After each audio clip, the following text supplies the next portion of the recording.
अब इस चीज को समझिए कि एक और दिव्य अयोध्या में रामलला की भव्य प्राण प्रतिष्ठा की तैयारियां चल रही हैं। दूसरी ओर राम मंदिर को लेकर कांग्रेस की मन की बात क्या है ना, मतलब कांग्रेस की मन की बात क्या है, ये प्राण प्रतिष्ठा से पहले सामने आ गई है।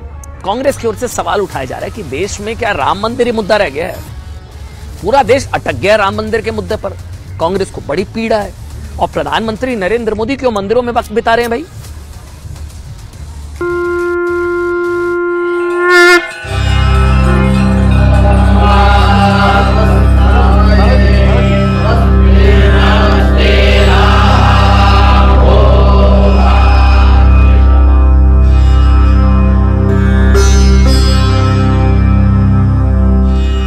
When the entire nation is hung up on Ram Temple and Janmabhoomi and all this stuff, it really upsets me, bothers me. क्या रावण ने नहीं भी बात किया था? These are the people for whom Ram was only an imaginary character.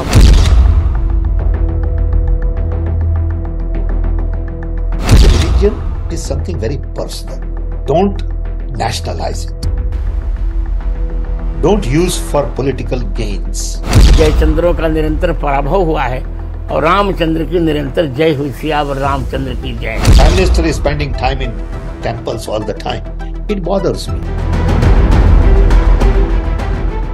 जितना विरोध होता है उतना व्यक्ति का और महत्व बढ़ जाता है। तो आपने आपको प्रभु श्री राम से बड़े मानते होंगे। 22 का दिन मुसलमानों मैंने हिंदुस्तान की तारीख में काले अक्षरों में लिखा है। है कि जाको प्रभु दारुण दुख दीना ताकि मति पहले हर लीना।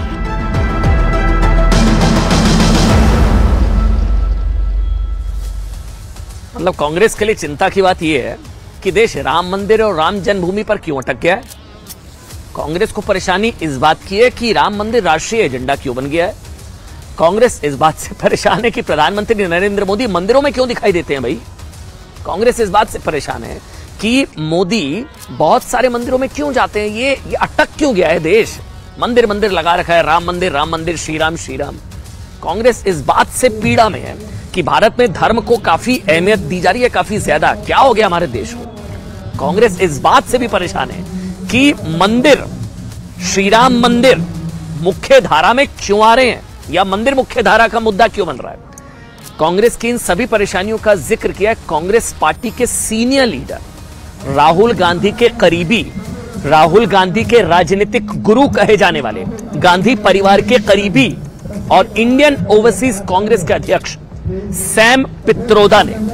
नाम सुना होगा आपने कई बार, बहुत करीबी है राहुल गांधी के। कांग्रेस ने ये परेशानियां ऐसे वक्त में गिनाई है जब भारत में माहौल पूरी तरह से राम में है। जानते हैं ना आप, प्रभु श्री राम का 500 वर्ष का टेंट वास खत्म होने जा रहा है। 16 जनवरी से देश भर में राम मंदिर के लिए पूजा पाठ शुरू हो रहा है 16 तारीख से, और 22 जनवरी 12:20 पर अंतिम पूजन प्रधानमंत्री द्वारा किया जाएगा। और आज ही कांग्रेस की ओर से एक दूसरी खबर आ रही है कि 14 जनवरी से राहुल गांधी न्याय यात्रा निकालने जा रहे हैं। वो मणिपुर से उसकी शुरुआत करेंगे। अब वो अरुणाचल क्यों नहीं जा रहे हैं इसकी भी बात मैं आगे करूंगा, लेकिन वो न्याय यात्रा निकालने जा रहे हैं 14 तारीख से, जबकि 22 जनवरी को अयोध्या में रामलला विराजमान होंगे। लेकिन 14 जनवरी से मणिपुर से शुरू होने जा रही राहुल गांधी की न्याय यात्रा से साफ संकेत है कि हो सकता है कि कांग्रेस के बड़े बड़े नेता अयोध्या कार्यक्रम को दूर से ही राम राम करें। सवाल ये उठ रहा है कि क्या ये न्याय यात्रा कुछ दिन आगे नहीं बढ़ाई जा सकती थी, जब पूरे देश को पता है पूरा देश का माहौल राम में होगा। 22 तारीख को प्राण प्रतिष्ठा है, 16 तारीख से देश भर में अयोध्या में पूजा पाठ शुरू होने जा रहा है। जानबूझकर क्या वो तारीख चुनी गई, ये सवाल है। सवाल ये कि राहुल गांधी क्या 6 दिन के लिए यात्रा टाल नहीं सकते थे, और क्या ये राम मंदिर कार्यक्रम से देश का ध्यान बांटने की भी कोशिश है, जानबूझकर उस तारीख को चुनना। दूसरे सवाल ये कि राहुल गांधी के गुरु सैम पित्रोदा क्यों ये सवाल उठा रहे हैं कि राम मंदिर एजेंडा बन गया, देश अटक गया राम मंदिर पर। यह भी बताया गया है कि सैम पित्रोदा का असल नाम जानते हैं क्या बताया जाता है? सत्यनारायण गंगाराम पित्रोदा। सत्यनारायण यानी कि भगवान विष्णु के नाम पर उनका नाम रखा गया, लेकिन सैम पित्रोदा नाम रखने से उनका नाम का तात्पर्य क्या है ये आप आसानी से आप समझ सकते हैं। आज राम मंदिर और राम जन्मभूमि के मुख्यधारा में आने से परेशान सैम पित्रोदा वही नेता है जो वो कुछ वक्त पहले कह चुके हैं कि राम और हनुमान मंदिरों से रोजगार नहीं मिलता है। इससे पहले 1984 के सिख नरसंहार के लिए याद है कहा था उन्होंने, हुआ तो हुआ, सिख नरसंहार हुआ तो हुआ। सैम पित्रोदा, अब सैम पित्रोदा ने यह कहकर राम मंदिर कार्यक्रम पर सवाल उठाया कि देश का मुद्दा राम मंदिर है या महंगाई, बेरोजगारी या वायु प्रदूषण।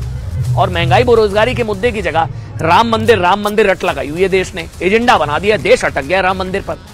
सैम पित्रोदा ने अपने इंटरव्यू में हिंदू राष्ट्र का डर भी दिखाया। पित्रोदा ने कहा कि 2024 का चुनाव तय करेगा कि लोगों को सेकुलर राष्ट्र चाहिए या हिंदू राष्ट्र। सेकुलर राष्ट्र या हिंदू राष्ट्र, मतलब सेकुलर राष्ट्र में राम मंदिर की जगह नहीं है इनके लिए। पित्रोदा इस बात से परेशान है कि देश में धर्म को ज्यादा महत्व क्यों दिया जा रहा है, राम मंदिर राष्ट्रीय मुद्दा क्यों बन गया है। वैसे सैम पित्रोदा का एक और बयान है जिससे पता चलता है कि कांग्रेस ने 24 के चुनाव से पहले ही हार मान ली। सैम पित्रोदा ने कहा कि अमेठी में राहुल गांधी की हार ईवीएम की वजह से हुई, इसलिए इंडी गठबंधन को ईवीएम के मुद्दे पर आंदोलन करना चाहिए क्योंकि ईवीएम को नियंत्रित किया जा सकता है। हालांकि सैम पित्रोदा शायद ईवीएम को लेकर 2017 की वो घटना भूल गए जब चुनाव आयोग ने ओपन चैलेंज दिया था कि कोई भी चुनाव आयोग आए और ईवीएम हैक करके दिखाए। वैसे इसी ईवीएम ने तेलंगाना भी जीता है। तब कांग्रेस की ओर से सैम पित्रोदा या किसी और नेता ने ईवीएम हैक करने की चुनौती स्वीकार नहीं की, लेकिन अब कांग्रेस की ओर से सैम पित्रोदा देश को यह कहकर चुनौती दे रहे हैं कि लोग राम जन्मभूमि और राम मंदिर के मुद्दे पर अटक क्यों गए। इस बयान को ध्यान से समझिएगा। ये बीजेपी ये भी कह रही है कि ये जुबान या शब्द सैम पित्रोदा के हैं, दर्द गांधी परिवार का है। And when the entire nation is hung up on Ram temple and Janmabhoomi and all this stuff, it really upsets me, bothers me. So religion is something very personal. Don't nationalize it. Don't use for political gains. Prime Minister is spending time in temples all the time. It bothers me.